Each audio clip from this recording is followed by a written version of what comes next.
Okay, still at the museum. There is going to be some noise in the background, but on the topic of things you don't see every day, unless you have access to your battery pack or you look at a lot of videos. This is the module from Tesla.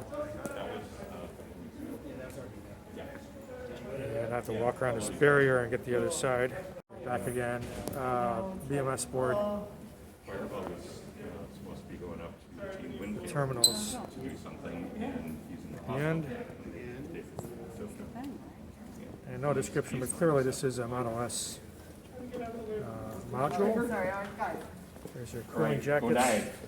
Great to see you. You too. Apologize for the noise in the background. Cooling jackets, you can see the cooling ports and also the serpentine jackets around the 18650 cells. There's a nice part number, probably for just the bus or the what do you call it? The collector. That might also be the collector. Part numbers.